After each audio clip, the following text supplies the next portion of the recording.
Hola, buenos días a todos. Mi nombre es Daniel Flores, gerencio el área de apoyo al cliente en ERRI Chile. Junto a mí está el ingeniero, el profesional Jaime Soto, que es uno de nuestros ingenieros soluciones. Y la idea de hoy es, en cierta manera, abordar el tema de la estructura de los datos a nivel geoespacial.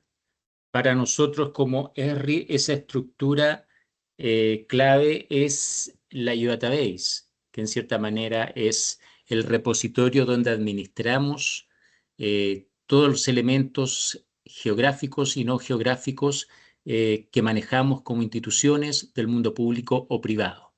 Quiero agradecer su asistencia, su presencia en este webinar. La idea y el objetivo, como siempre, de ERRI Chile es entregar educación.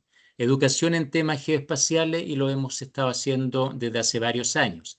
Así que siéntanse libres a realizar sus consultas, sus preguntas y cualquier duda que tengan la podemos conversar. Lo que no alcancemos a responder obviamente lo vamos a hacer llegar a través del link de este video.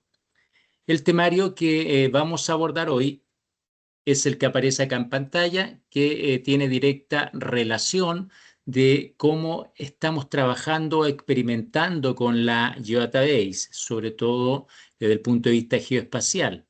Recordemos que para quienes no son conocedores de nuestra tecnología, la Geodatabase es un formato de almacenamiento avanzado para datos espaciales y tabulares que nos permite organizar, administrar, también nos permite editar, también nos permite analizar información geográfica de manera eficiente. Y uno de los temas importantes que siempre abordamos y donde hay mucha duda es la topología, que está enfocada netamente a reglas y relaciones espaciales que nos permiten garantizar integridad y coherencia, sobre todo geométrica, entre los elementos que estamos trabajando en una geodatabase. Por ende, puede que surjan muchas dudas con respecto al tema, así que algunos comentarios también adicionales que tenemos acá es que aquí hay un código QR en el cual ustedes pueden agregar sus recomendaciones. Es muy importante para nosotros saber la opinión que tienen de estos seminarios web para ir mejorándolos e ir ampliándolos, como también temas que les gustaría que tocáramos en los próximos seminarios web o webinar. Así que lo invito también a fotografiar el código QR. En la sección de preguntas, que es el link que están viendo ahí abajo, la imagen que está viendo ahí abajo, pueden realizar todo tipo de preguntas. Vamos a responder algunas, pero la mayoría la vamos a hacer llegar por email a sus correos a los asistentes. Entonces, el webinar va a ser grabado, así que también se va a hacer llegar para que tengan toda la información disponible. Así que yo agradezco nuevamente y vamos a iniciar esta actividad con una introducción relativa al tema. Y esta pasa realmente por hablar de la implementación de una Geodatabase, que es una base de datos geoespacial o geográfica y que nos permite gestionar de modo eficiente, estructurada y escalable datos espaciales. Eh, Hay temas importantes que debemos considerar en esta implementación, que es la integración, por un lado, de datos espaciales y alfanuméricos. Lograr esa integridad, esa mayor integridad y control de los datos, como también optimización del rendimiento de nuestros análisis. Un tema muy importante dentro de la estructura de una database es facilitar la edición también multiusuario, como también tener compatibilidad con herramientas GIS avanzadas. Entonces, esto permite, en cierta manera, entregar una estructura o una infraestructura, mejor dicho, a nivel geoespacial. Y esto significa crear un sistema organizado que permita, por un lado, recolectar, por otro lado, permita almacenar, procesar, analizar, compartir y utilizar datos geográficos de modo eficiente y sostenible. Es como construir una red de herramientas, datos y servicios que permiten tomar decisiones basadas en el dónde. Por otro lado, incluye muchas aplicaciones web y móviles la plataforma, por ende la estructura que nosotros creemos, conformemos en cierta manera, debe seguir una lógica que permita hacer uso de estas aplicaciones web, sobre todo que disponibilizamos como SRI.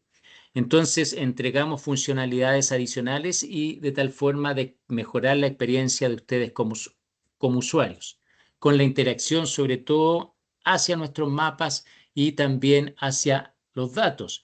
A la vez también nosotros compartimos información para todos nuestros usuarios, información que ustedes pueden interactuar gratuitamente desde Living Atlas.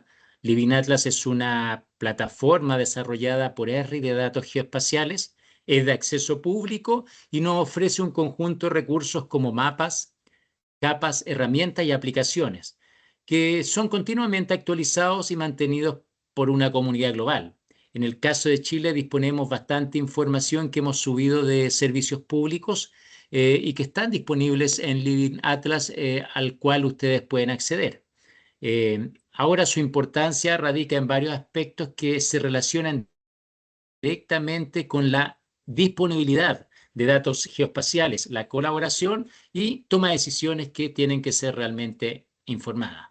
Por eso mantenemos esta gran biblioteca mundial a nivel de la nube para que ustedes puedan acceder a la información y puedan hacer todo tipo de análisis. Y análisis a todo nivel, es decir, no solamente a nivel de 2D, sino también crear estructura o trabajar con información en 3D, como estoy mostrando acá en este video que corresponde a Buenos Aires, Argentina, donde estamos viendo en nuestra plataforma desarrollada el ambiente 3D de la ciudad. La infraestructura geoespacial nos permite llegar, en este caso, a este tipo de resultados. Y esto es porque está integrando todo tipo de datos. Entonces, estamos hablando de integración de datos tabulares, también vectoriales, imágenes, CAD, tiempo real. Es decir, ya trabajamos bajo el concepto de Digital Twin también o gemelos digitales y podemos interactuar y proyectar productos o información hacia futuro. Trabajar con mallas texturizadas, entre otras tantas cosas. Y eso nos permite ir generando productos 2D y 3D y habilitándolos a todos los usuarios que trabajan con este sistema. Y esto es producto de esta integración que hemos logrado conseguir con muchas empresas a nivel global. Integración incluso con sistemas corporativos, con bases de datos relacionales muy conocidas por la mayoría de ustedes, un IBM, un Salesforce, un Adobe, un Amazon Web Service, un SAP, entre otros, lo que aumenta en cierta manera la interoperatividad. Y también especializándonos en flujos de trabajo del negocio de cada uno de nuestros usuarios. Y eso nos permite integrar este concepto importante que es el pensamiento geoespacial en todos lados. Estamos llevando esta componente a que sea el corazón o el cerebro del sistema en todas las instituciones. Por eso es importante estructurar la database y hemos preparado este webinar con ese fin. Y eso conlleva a entender esta database como una columna vertebral en una infraestructura geoespacial sobre todo. Y es porque realmente es el núcleo donde se centralizan, organizan y gestionan todos los datos espaciales y sus relaciones, lo que hace posible que toda la infraestructura funcione correctamente y de manera eficiente. Es decir, eso en cierta manera es lo que es la database. Y la database, como lo ven en pantalla, parece ser un contenedor, pero es un contenedor muy poderoso que contiene documentos con el que además podemos ayudar a gestionar todas las capas de información con las cuales estamos trabajando y bajo unas mismas propiedades si lo deseamos o proyectadas y realizar operaciones conjuntas con todas ellas. Cada dataset está contenido en un solo archivo. De forma predeterminada podemos alcanzar grandes tamaños con la database. Muchos usuarios se pueden interconectar con esta información de tal forma que puedan hacer un sinnúmero de análisis. Las características principales vienen dadas porque nos permite almacenar numerosos tipos de datos. Hablamos de datos vectoriales, también de imágenes o datos raster. Ya lo mencioné, archivos CAT, BIM, por ejemplo, tablas, topología, información calibrada. Cuando reside en un sistema gestor de base de datos estándar como Oracle, SQL Server o IBM o Informic, nos permite aprovechar todo el potencial de las herramientas de estos sistemas, es decir, hay una integración completa. Y eso nos facilita la funcionalidad presente en la base de datos con funciones necesarias para el tratamiento de la información espacial. Por ende, el modelo de la database nos permite almacenar, además de elementos geográficos, el comportamiento de dichos elementos, lo que facilita la generación de una visión más completa de la realidad. Por otro lado, la database también podemos definirla como un objeto relacional. ¿Y qué significa esto? Significa que utiliza una base de datos relacional, que puede ser Oracle, puede ser PostgreSQL, puede ser SQL Server como ejemplo, para almacenar y gestionar datos espaciales y atributos. Pero también incorpora conceptos de programación que están orientados a objetos para representar sobre todo objetos geográficos y sus relaciones. En esencia, es una base de datos relacional enriquecida con capacidades para manejar datos espaciales y objetos geográficos. Por eso ven ahí en pantalla que el elemento común entre las tablas pasaría a ser en este caso, el ID. Y ese ID, en cierta manera, me permite hacer esa conexión o entrelazar distintas tablas de datos. Como es una colección de datos espaciales y no espaciales almacenados en un sistema de administración de bases de datos relacionales, también podemos decir que estamos hablando de un entorno también a nivel multiusuario. Y esto se puede hacer de diferentes maneras, como usar una unidad de red compartida, por ejemplo, una database versionada o un servicio web. Por otro lado, también estamos mencionando, como dice en la pantalla ahí, eh, es utilizar la database en un entorno multiusuario, garantizar la integridad y coherencia de los datos. Y esto significa evitar conflictos, errores o pérdida de datos cuando varios usuarios editan los mismos datos al mismo tiempo. Y para ello se debe implementar una estrategia de administración de datos adecuada. Bloqueo, control de versiones, conciliación, contabilización. Es decir, hay muchas capacidades que nos permite trabajar esta estructura de datos llamada database, de tal forma que muchos, en este caso, actores se conecten a una misma fuente de datos. Por eso es importante a veces centralizar la información en algunas instituciones u organizaciones del mundo público, del mundo privado. Para quienes somos más antiguos, debemos recordar tal vez el formato Shape, también un formato creado por R, y por eso también lo pongo acá sobre la pantalla para hacer un comparativo también entre este tipo de formato y la database, ya que muchos software libres sobre todo ocupan el formato Shape como un formato de intercambio dentro de sus respectivas aplicaciones. En este caso, para no hablar de un software libre, voy a hablar de ambos formatos, Shapefile y database. Podemos decir que son dos formatos diferentes para almacenar datos espaciales, pero con diferencias significativas en su estructura, en su funcionalidad y capacidad. Las database, por un lado, son bases de datos relacionales que almacenan datos espaciales y no espaciales, permitiendo mayor flexibilidad y funcionalidades avanzadas, como el caso de las topologías, que es uno de los temas que vamos a abordar, y relaciones también entre capas. Pero los shapefile, por otro lado, son formatos simples, basados en archivos que almacenan geometría y los atributos de una única clase de entidad. Entonces, si hacemos un comparativo entre su estructura, el caso de la database, estamos hablando de una estructura organizada que puede contener múltiples clases de entidad, es decir, puntos, líneas, polígonos, así como otros elementos como datos no espaciales y definiciones de relaciones. Un shape, en cambio, está compuesto por varios archivos relacionados. Recordemos que el shape lo conforma el típico SHP, el SHX, el DBF, el archivo de proyección, que representan una clase de entidad. Por ende, la Database ofrece en este caso mayor flexibilidad y funcionalidades avanzadas para sobre todo gestionar temas como la topología o las relaciones que hay entre capas o datos no espaciales como también dominios, subtipos, entre otros.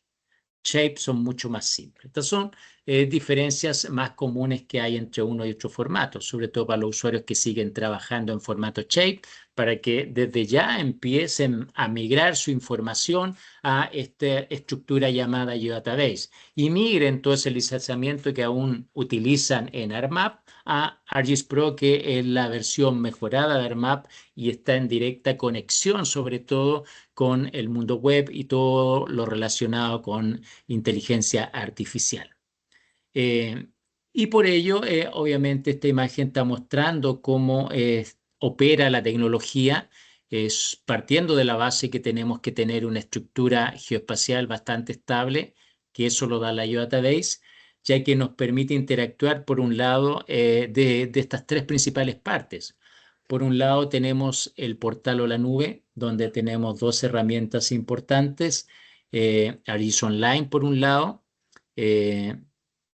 que en este caso es una herramienta que desarrolló Esri y está siendo administrada por Esri en la nube. Y por otro lado, o también la podemos llamar SaaS, es decir, un software como servicio. Y por otro lado, un sistema corporativo como es Enterprise, que en cierta manera está instalada, puede estar instalada en la nube, administrando por el usuario, o a la vez puede estar instalada también en los servidores personales también del usuario. Y esto nos permite interactuar a nivel de desktop con el software ArcGIS Pro, a nivel de la web o a nivel mobile.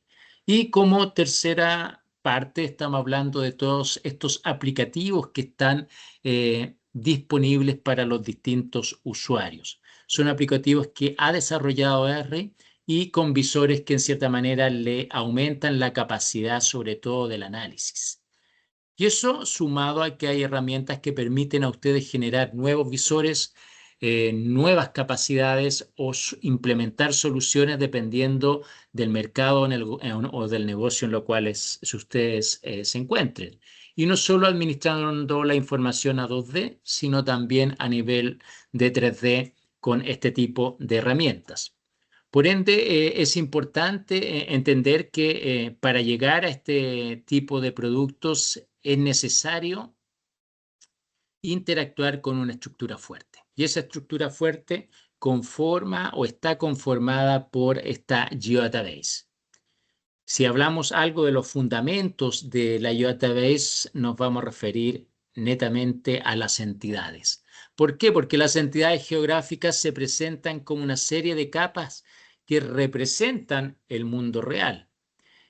Por ejemplo, en las que ven en pantalla es posible ver capas de mapas como carreteras, ríos, nombres de lugares, límites políticos, es decir, es todo lo que, incluso imágenes con información que van enriqueciendo el análisis, sobre todo cuando hago el análisis separado capa por capa. Entonces, son los enfoques principales que nosotros damos a nivel geoespacial, de cómo trabajar la información. Y la Database, siendo la estructura de datos nativa de la plataforma ArcGIS, es el formato de datos primarios para la edición y la administración de datos. Aunque ArcGIS trabaja con información geográfica en una gran cantidad de formatos de archivo, está diseñado para trabajar con los recursos de la Database y aprovecharlos al máximo. Por eso tiene estos tres tipos de dataset principales, es decir, por un lado, tablas, clases de entidad o dataset raster, que son temas que se tienen que abordar cuando estoy estructurando una Geodatabase. Y de ahí que las tablas y las relaciones desempeñen un papel clave en la plataforma, tal como lo hacen en las aplicaciones de base de datos tradicionales. Es decir, las filas de tabla, por ejemplo, se pueden utilizar para almacenar todas las propiedades de los objetos geográficos. Y esto incluye mantener y administrar geometría de entidades en una columna específica. Acá la siguiente ilustración muestra dos tablas y cómo se pueden relacionar sus registros entre sí, utilizando en este caso un campo común y donde, por ejemplo, el campo común es el parcel ID. Entonces ahí estoy estableciendo una relación. ¿Para qué hacemos esto? Para representar y trabajar con los elementos básicos de un SIG vectorial. ¿Ya? Hablamos de clases de entidades, que ya lo mencionamos, y cada clase de entidad es una colección, en cierta manera, lógica de entidades de un tipo común, como los 4 tipos de entidades que estoy mostrando en pantalla. Los puntos definen ubicaciones, por ejemplo, discretas de entidades geográficas demasiado pequeñas y que se deben representar como puntos. Las líneas representan la forma y la ubicación de objetos geográficos demasiado estrechos para mostrarse como áreas, por eso se representan como líneas. Y los polígonos ya son áreas cerradas que en cierta manera representan la forma, la ubicación de entidades homogéneas y pueden ser relacionados con parcelas, con tipos de suelo o zonas de uso de suelo.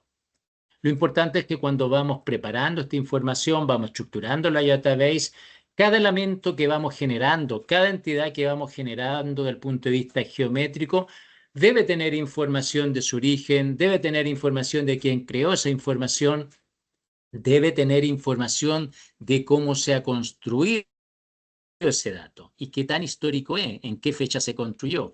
Y ahí entramos en algunos conceptos que son importantes del quién, del dónde, del cuál, del cómo, del cuándo y el por qué el dato fue creado. Es decir, en el contexto geoespacial, la metadata es importante porque describe el contenido, origen, en cierta manera, calidad, estructura y condiciones de uso de un conjunto de datos espaciales. ¿Por qué es importante el dato?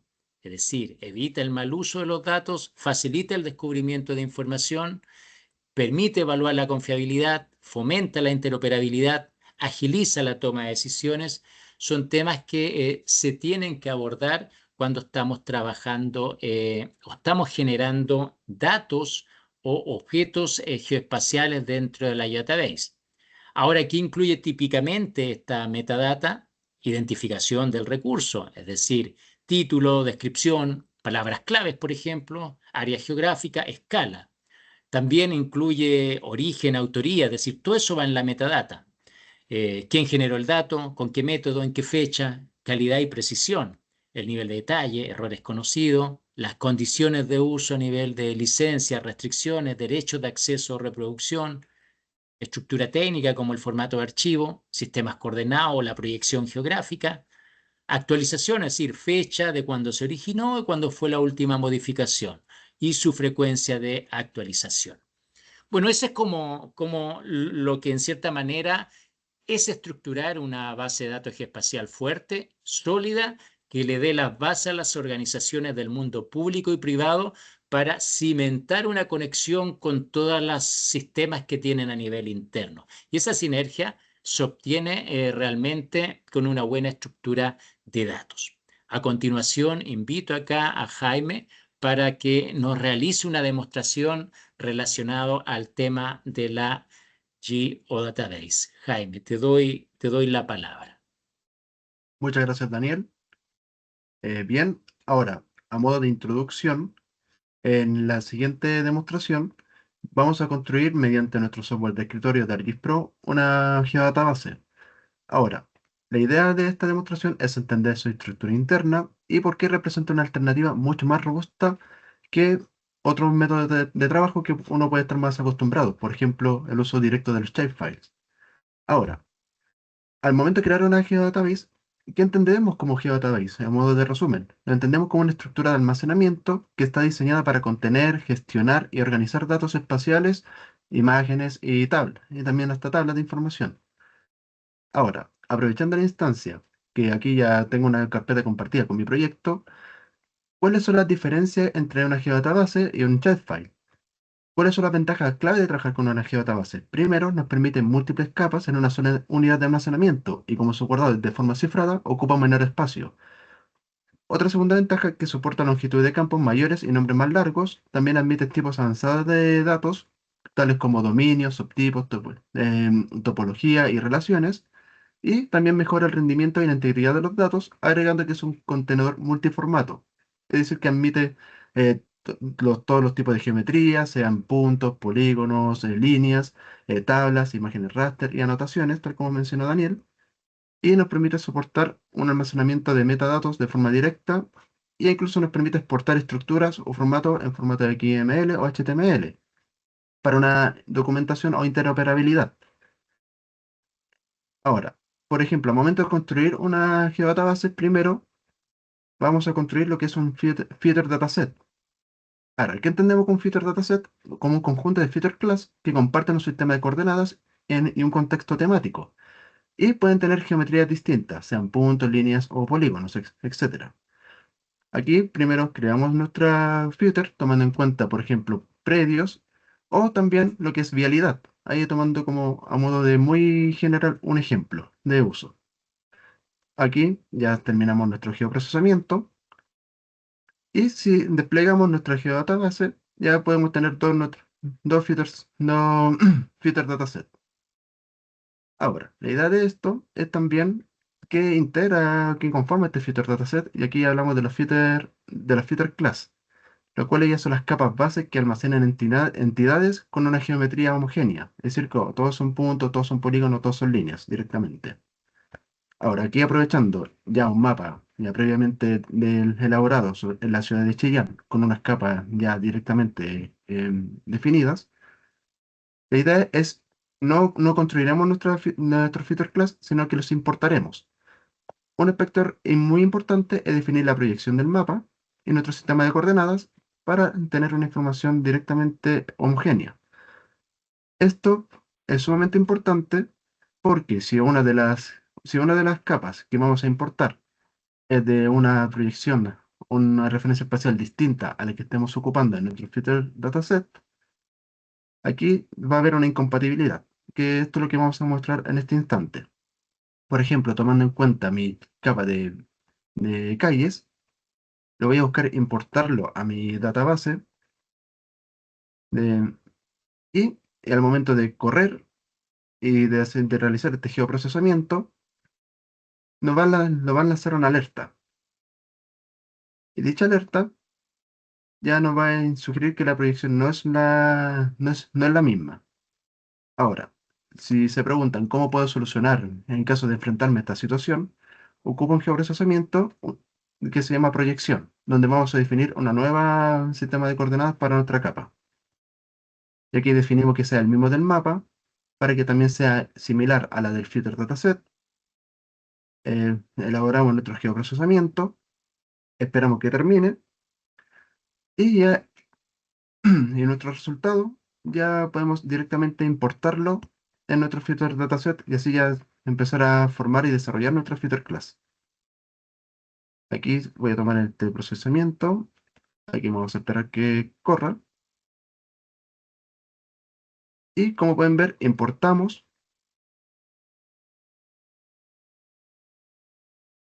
terminamos y al momento ya de empezar a diseñar nuestro filter dataset, si lo desplegamos ya podemos ver directamente que están las calles porque ya poseen el mismo sistema de coordenadas. Luego haremos lo mismo con los predios. Aquí ya el predio ya es una capa que ya está lista en su sistema de coordenadas correspondiente. Y aquí ya podemos tener directamente una infraestructura base de lo que significaría una geodatabase a nivel muy general, tomando en cuenta la geodatabase, el feature dataset y un feature class. A modo de retrospectiva, el feature class lo entenderemos como una capa base que tenemos nuestras unidades geométricas. Y la idea es ver los detalles de cada una de estas tres características. Por ejemplo, directamente desde nuestros filters podemos definir lo que son los dominios, que lo cual lo definiremos como las restricciones de valores permitidos para un campo, que son sumamente útiles para una estandarización de datos. También esto nos conlleva lo que son los subtipos, que permiten una clasificación de entidades dentro de una filter class, obviamente según su campo. Y también otra de las herramientas que nos permite directamente construir una geodatabase va a ser aquí, mediante clic derecho, evaluar, evaluar lo que son las geodatabases, los tipos de geodatabases que vamos a tener a nuestra disposición. Y También tener una múltiple gama, por ejemplo, ver la metadata, que ya lo entenderemos como la información estructurada que documenta el origen, el propósito, la precisión y el contenido de nuestros productos, o ya tener directamente acceso a herramientas que nos van a ser sumamente útiles. Ahora, por ejemplo, estas herramientas pueden ser directamente crear una feature class, también tener acceso a a las relaciones, a topologías y otras alternativas que pueden ir perfectamente acorde vaya su flujo de trabajo, ir potenciando más aún su desarrollo.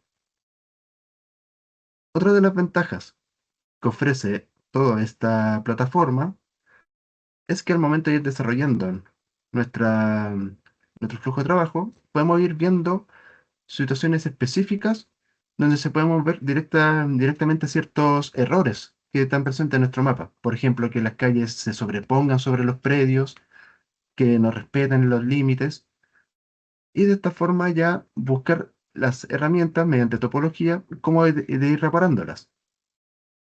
Ahora, mediante estas herramientas, también podemos incluso exportar nuestros informes que ya nos permiten generar un reporte sobre nuestra geodatabase. Y esto tenemos una relación directa con lo que son los modelos LAMP, que ya hablamos de los modelos de dominio para la administración del territorio. Y mediante estos dominios, que se lo podemos complementar con nuestra metadatos, podemos ver ya directamente, respetar flujo de trabajo, definir los títulos, un resumen de nuestra información, un abstracto, definir categorías, etc. La idea es que, obviamente por honor al tiempo, que no andaremos en este detalle, pero la metadata es sumamente importante porque representa el dato del dato. Ahora, toda esta construcción nos van a responder a algo muy específico, que aquí ya entramos en las ISO. Ahora, cuando hablamos de las ISO, ya hablamos de los modelos LAMP responden a la ISO 19152 y nuestro ArcGIS Pro también nos permite una implementación sumamente facilitada mediante la Field Geodatabase, ya que nos permite una organización temática mediante los feeder dataset, las feeder classes bien estructurados, nos permite también la inclusión de reglas, de dominios y subtipos. Y si aquí vamos a la galería de opciones de nuestro ArcGIS Pro, podemos ir directamente a metadata y definir la ISO que nosotros deseamos ir trabajando. En este caso, vamos a definir una ISO para esta demo, ya es más específica, que, que aquí ya vamos a seleccionarla para nuestra demo, para ir desarrollándola más adelante. Y mediante esto demostramos cómo la capacidad del ArcGIS Pro para definir también las ISO con un modelo ya predefinido. Ahora, finalmente, para abordar lo que son las ISO, cómo esto se complementa con los modelos de dominio para administración del territorio, aquí ya Daniel nos va a poder mostrar con mayor detalles todo lo que significa este modelamiento y cómo esto puede ir robusteciendo y mantener una estandarización de los modelos de datos y de nuestra infraestructura geoespacial, que al final siempre van a beneficiar a las organizaciones a tener un orden y una clasificación específica para su información. Ahora sí, adelante Daniel. Gracias, Jaime. Ay, sí, ahí estoy conectado nuevamente. Bueno, la demostración en cierta manera muestra cómo podemos ir trabajando y sobre todo y estructurando una base de datos, una database, cómo también ir interactuando con la metadata, que era uno de los temas que comenté antes de la demostración. Una database es esencial sobre todo para lo relacionado con la gestión y organización de datos geográficos y nos ofrece muchas ventajas como la administración centralizada, por un lado, y eso es clave sobre todo para las instituciones, la edición multiusuaria, la posibilidad de modelar relaciones espaciales, facilita la integración de datos con otros sistemas y permite a la vez implementar reglas de validación para mejorar la integridad de la información. Pasar al siguiente slide. Ahí sí. Entonces, como las database son herramientas esenciales para la gestión de datos geográficos, nos proporcionan también un entorno centralizado, seguro y flexible para almacenar también, consultar, analizar y compartir información geográfica. Es decir, trabajamos con tipos de datos complejos, por un lado, y esto nos permite trabajar con tipos de datos espaciales y tipos de datos personalizados, lo que facilita la representación de objetos geográficos. Es decir, hablamos de gestión centralizada, gestión eficiente de datos, porque la estructura relacional permite una organización clara y eficiente de los datos espaciales y atributos, así como sus relaciones entre ellos. Multiusuario, ya que permite a varios usuarios que puedan acceder y editar los datos de forma simultánea, sin conflictos, sobre todo de edición. Nos permite integrarnos también a otros sistemas, facilitando realmente esta comunicación o la creación de aplicaciones integradas, como también disponibilizar reglas de validación de modelado de comportamiento, es decir, cómo voy modelando las relaciones. ¿Para qué? Para almacenar, consultar, analizar, compartir información geográfica. Entonces, en el software ArcGIS Pro, en este caso, podemos compartir información a la web, como también acceder a datos que están disponibles en ArcGIS Online o en Living Atlas. Los alcances principales de la Database, sobre todo en este tipo de herramientas, van por el lado de modelado de datos espaciales complejos, como lo mencionamos, también a nivel de gestión eficiente, validación también de control de calidad. Acá nos estamos conectando directamente, estamos visualizando conexión a distintos portales, como también podemos cargar información, ya que ArcGIS Pro nos permite hacerlo directamente desde la nube o desde Living Atlas o desde un servidor también, siempre y cuando tengamos los accesos.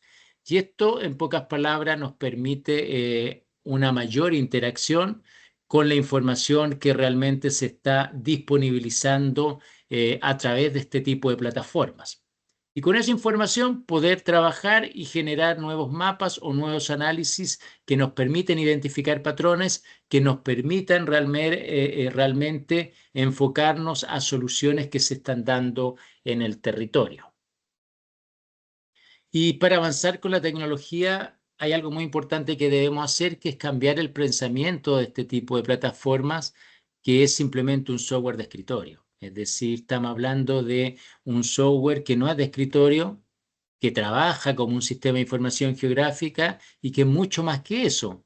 Por eso hablo del término de infraestructura geoespacial, que se basa con herramientas que están en la nube, que además es compatible con otros servidores e incluso posibilita la colaboración y uso compartido de datos entre los usuarios que conforman, en este caso, la organización. Por eso siempre la recomendación es centralizar la información para que haya una buena gestión sobre los datos que hay en esa centralización. Y eso facilita que los distintos actores de las organizaciones puedan interactuar a una fuente de datos. Por eso hablamos de centralizar la información, como también implementar reglas de comportamiento con elementos geográficos. Y eso redunda en que al tener la conexión entre estos tres productos, que es ArcGIS Online, ArcGIS Pro, ArcGIS Enterprise, dados por esta estructura base que es la Geodatabase, nos va a permitir un flujo continuo de trabajo, ya que podemos realizar o generar mapas, cartografías y hacer análisis espaciales de todo tipo, compartir la información y posteriormente trabajar desde cualquier sitio hacia la nube con dicha información, sea para editar o sea para visualizar los datos. Un tema muy importante cuando nosotros empezamos a estructurar sobre todo la información es cuál es el comienzo, cuál es el puntapié inicial, como decimos acá en Chile.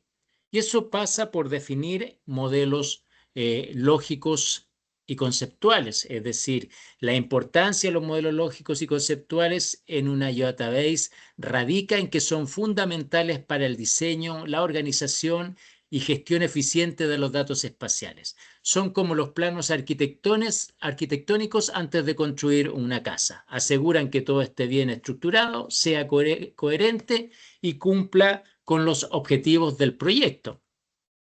Por eso hablamos de un modelo conceptual, hablamos de un modelo lógico. El modelo conceptual lo que hace, como dice ahí en pantalla, es representar qué información se necesita y cómo se relaciona, sin entrar en detalles técnicos. Es una visión abstracta del sistema desde el punto de vista del usuario. Por ejemplo, tenemos ríos, lagos y estaciones de monitoreo que se relacionan con datos de calidad del agua. El modelo lógico, por otro lado, es la traducción del modelo conceptual a una estructura más detallada, organizada en clases de entidades, atributos, relaciones y reglas. Aún no depende de una herramienta de software, pero ya considera tipos de datos, claves, dominios y relaciones que hay en ella. Por eso es importante entender estos conceptos. Por ende, hay distintos pasos que en cierta manera se recomiendan cuando estoy yo definiendo un modelo lógico conceptual. Es decir, plantear el problema, desglosar el problema, explorar los datasets de entrada, llevar a cabo el análisis, verificar los resultados, implementar el resultado. Ahora, ¿por qué son importantes en una geodatabase? Porque en cierta manera, si yo tengo bien definidos los modelos lógicos, los modelos conceptuales, evitamos errores de diseño. Por otro lado, organizamos mejor la información. Esto nos permite definir cómo agrupar las entidades, qué atributos debe tener y cómo se relaciona. Facilitar también la interoperabilidad, que es clave, ya que nos permite conectarnos a otros sistemas o instituciones que puedan usar nuestros datos. Soportar las reglas del negocio, dependiendo del mercado en el que estemos nosotros operando, como también agilizar desarrollo de, sobre todo, de aplicaciones SIG a nivel de visores, a nivel de decisiones o de paneles de control estadístico con los cuales podamos interactuar. Y eso también redunda en lo que es la mejora de la documentación y el mantenimiento. Entonces, los modelos lógicos conceptuales son igualmente esenciales en los sistemas de información geográfica, ya que nos permiten organizar y representar la información espacial de manera coherente, facilitando el diseño, la gestión y el análisis de los datos geoespaciales. Nos permiten que el sistema, por un lado, sea flexible, por otro lado, sea escalable y eficiente, facilitando la toma de decisiones, sobre todo informada, y mejorando la calidad de los análisis geoespaciales. Ahora, sin un diseño conceptual adecuado, que es lo más común que vemos, los proyectos SIG pueden volverse desordenados. Y eso yo creo que todos han interactuado de esa manera en algún momento. Se hacen difíciles de gestionar, se hacen en muchos casos ineficaces, y esto afecta negativamente a las aplicaciones y decisiones basadas sobre todo en datos geoespaciales. Nosotros a nivel de país, de Chile, hemos estado trabajando con el modelo de administración de tierra eh, ISO 19152, que nuestra intención es implementarlo a nivel de las municipalidades. Bueno, esta ISO es un estándar internacional que nos permite trabajar la administración de tierra proporcionando un marco conceptual y estructural para la representación y gestión de información que esté relacionada con la tenencia, que esté relacionada con el uso, que esté relacionado con las transacciones de tierras. La importancia de este modelo radica en su capacidad para estandarizar y mejorar la forma en que los sistemas de información geoespacial gestionan la propiedad de la tierra, así como la infraestructura legal y administrativa asociada. Para ello tomamos esta ISO 19152 y generamos el modelo lógico conceptual para los municipios de Chile, de tal forma de abordar una estandarización en base a una norma global, mejorar la gestión de la propiedad de la tierra, dar soporte a la infraestructura de datos espaciales que muchos municipios han estado implementando, soportar la gestión, sobre todo de transacciones sobre todo desde el punto de vista inmobiliario, o la gestión de territorios o de comunidades, e integrar también otros modelos y normas con respecto a esta ISO. Y apuntar también bajo los conceptos de sostenibilidad y desarrollo urbano y rural. Esto que ven en pantalla, el modelo base, el modelo núcleo o el modelo principal que hemos desarrollado, y a partir de este modelo se generan subpaquetes dependiendo del territorio en que estemos. La realidad en los municipios de Chile es distinta, es decir, lo que ocurre en el norte es distinto a lo que ocurre en el centro, lo que es distinto a lo que ocurre en el sur o en la Patagonia. Entonces los subpaquetes, la ventaja que tienen es que se pueden ir construyendo de manera flexible en relación a la latitud en que nos encontremos. Entonces, si imaginamos, por darle un ejemplo, o queremos implementar una nueva reforma agraria como ejemplo para asegurar los derechos de propiedad de los pequeños agricultores, aquí es donde el modelo puede ser clave y lo podemos utilizar para registrar de manera estandarizada y coherente los derechos de propiedad, sobre todo en las parcelas, la titularidad de la tierra y las restricciones de uso. Y eso nos permite crear un sistema de gestión de tierras más transparente y accesible, lo que facilita la formalización de la propiedad y nos ayuda, en cierta manera, a resolver conflictos también de intereses o entre propietarios, lo que en última instancia contribuye a la estabilidad, sobre todo social y económica. Entonces, los subpaquetes que hemos formado cumplen esa finalidad. Hemos estado trabajando con un municipio piloto que nos facilitó la información, sus datos, y construimos el modelo lógico conceptual para luego llevarlo a una estructura database con toda la información respectiva que permitió reflejar la información a través de un mapa en ArcGIS Pro. Entonces, al integrar el modelo LAM, el modelo de administración de tierra en una database, nos permitió, me falta uno más, ahí sí, gestionar de manera eficiente los datos relacionados con los derechos de tierra, las transacciones y las relaciones espaciales asociadas.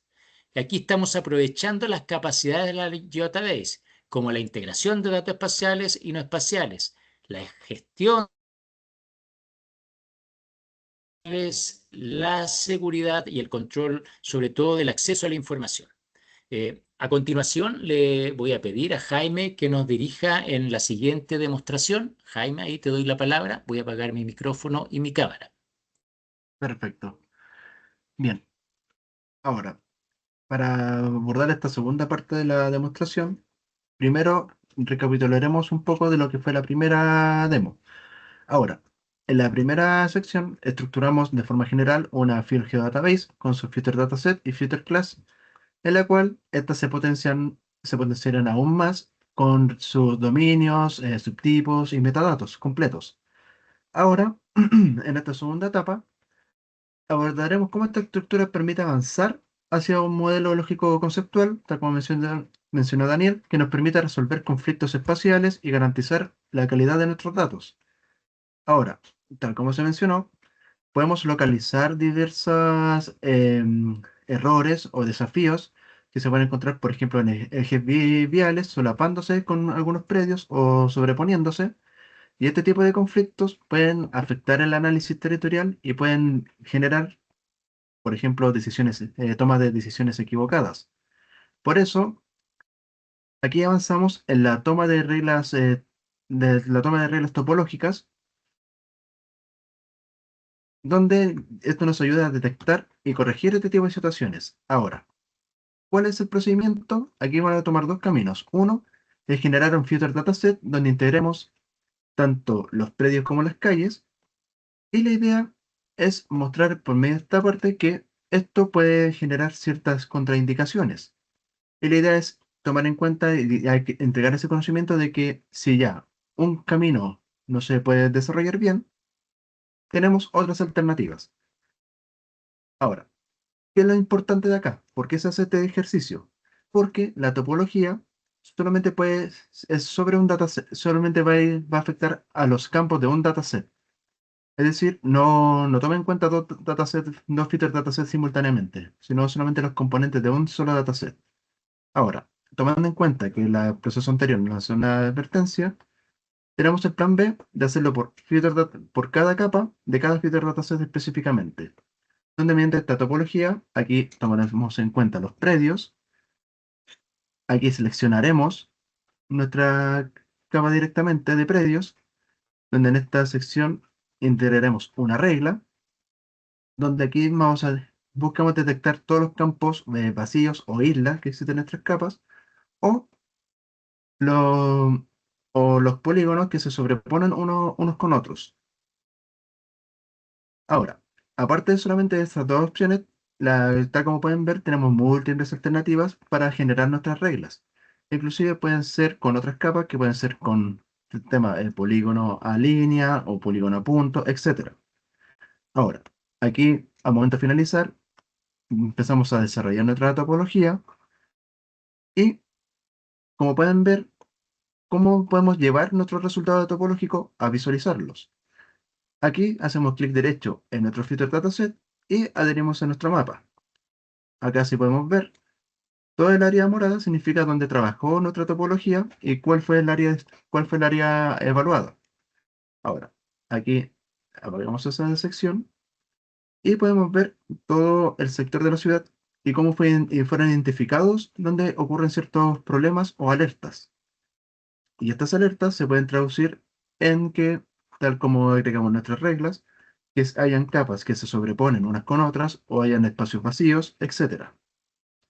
Ahora, aquí, mediante la ayuda de unos marcadores, vamos a, o primero nos podemos acercar, podemos ver los errores que podemos ir detectando. Ahora, aquí podemos definir previamente sitios de interés. Aquí voy a ir a insertar, perdón, mapa, bookmark, aquí está, ya, una zona de interés 3. Y aquí podemos detectar directamente ya alertas. Ya, ahora la pregunta. Solamente podemos evaluar la alerta, tendremos que ir al editor para poder arreglar esto. Aquí no necesariamente. Vamos a editor y iremos directamente a, a una inspección de errores. Y aquí nos va a mostrar directamente cuál es la capa que presenta un error o una alerta y cuáles son los procedimientos a tomar. Por ejemplo, ahí tenemos la previsualización. También tenemos opciones para acceder a los detalles. Podemos acceder a una capa específica o ir directamente a una pestaña para arreglarlos. Ahora, para su reparación, ahí nos ofrece la alternativa de crear un filter dataset para generar un nuevo, digamos, una nueva capa en base a ese espacio que se genera entre la intersección entre ambas capas. O también se puede simplemente omitir ese error o tomar otros procedimientos. Ahora, si aquí podemos hacer las selecciones, la detección de filter dataset va a ser macro. Entonces pueden perfectamente abordarse calles directamente o polígonos. Y aquí podemos ir abordando y seleccionando acorde a lo que nosotros decíamos y se ajusta a nuestro flujo de trabajo. Ahora, también tenemos otra forma de seleccionarlo en lugar de uno por uno. Aquí ya podemos abordar otros detalles o repetir o volver a los factores que nosotros ya habíamos seleccionado antes. Y si podemos ver en la parte superior, tenemos una opción para ir seleccionando, donde ya podemos envolver directamente no solamente una capa uno por uno, sino ya seleccionar, digamos, cuatro a la vez. Y ahí nos va a ofrecer otros tipos de correcciones, no solamente para crear. Puede ser directamente una alineación, una, o un límite, y ir reparando ya nuestras figuras. Como pueden ver, ahí ya directamente en uno de los polígonos ya se repararon y se evitó ya y se arregló esa sección que solamente estaba, digamos, que habían dos límites interseccionados. Ahora, aquí ya reparamos esa sección también. Podemos ir a otros polígonos. Podemos en este caso directamente omitirlos o crear una nueva capa. Entonces aquí tenemos varias herramientas que podemos ir, digamos, siempre experimentando y evaluando cuál va a ser nuestro mejor resultado acorde a lo que nosotros decíamos. Aquí estos pasos puede sonar muy redundante, lo sé, pero siempre es bueno tener varias alternativas y varias visiones a cómo deseamos representar nuestra información territorial. Entonces aquí ya directamente yendo más al grano, vamos a seleccionar una opción y al momento de reparar ya podemos visualizar que tenemos esos errores que presentaban ya reparados o arreglados. Ahora, ¿cuál es, en resumen, lo que permite la topología? Tal como dijo Daniel, son las reglas que nos aseguran que las relaciones espaciales sean correctas entre los elementos geográficos. Y la idea es siempre mantener una integridad y una precisión en los datos que estamos trabajando. Ahora, volviendo aquí a lo que es a un nivel macro, también podemos complementar con otras soluciones que ya están desarrolladas por las soluciones de Esri Chile. Y aquí podemos acceder, aquí haciendo uso de, perdón, de mi carpeta, con mi conexión a mi carpeta. Aquí voy a abrir lo que es el catastro multipropósito, donde ya haciendo uso de las ISO y los modelos ya preestablecidos, se menciona por Daniel, ya tenemos una infraestructura geoespacial sumamente robusta y diseñada para las organizaciones, que incluyen tanto los filters dataset, filter classes, relaciones de filter y también tablas relacionadas, etcétera. Y tal como dice Daniel, que sea una infraestructura sumamente interoperativa y que vaya a ir desarrollándose cada vez más. Y esto, a su vez, permite a los usuarios ir robusteciendo ya este elemento sumamente potente. Ahora, podemos inquirir ese catastro multipropósito de ambas maneras. Por ejemplo, adhiriéndolo como una nueva geodatabase o importándolo. Ahora, tomando en cuenta estas características que nos permiten evaluar ya nuestro carácter multipropósito, porque tenemos que también ver cómo están construidas nuestras tablas de datos. Y aquí podemos ver ya directamente cómo va su infraestructura, tomando en cuenta lo que son comunas, provincias, regiones, etcétera. O también tomando en cuenta por ejemplo, las capas de predios.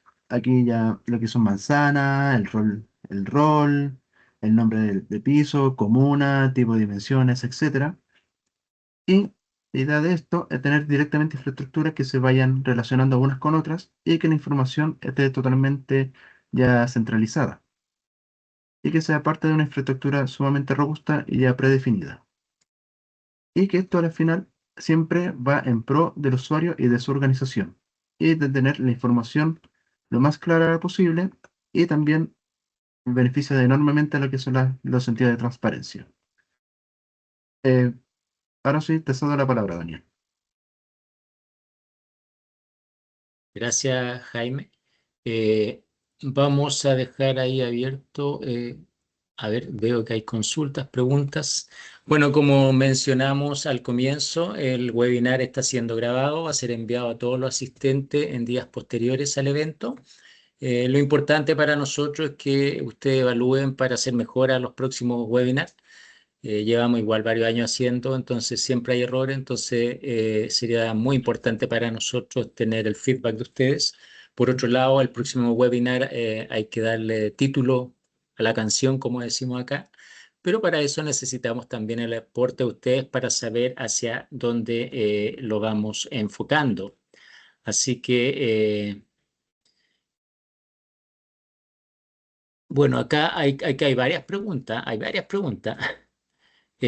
pero veo que ya. No sé si se han respondido. Jaime, ¿tienes ahí? ¿Puedo incluir marcadores? Víctor Ferrada pregunta en la database para que me lleven a un lugar geográfico específico. Te refiero a los bookmarks, ¿cierto? Los bookmarks nos permiten hacer eso, es decir, yo defino los bookmarks y en base a ello yo puedo automáticamente autodireccionarme hacia un lugar específico. ¿Ya?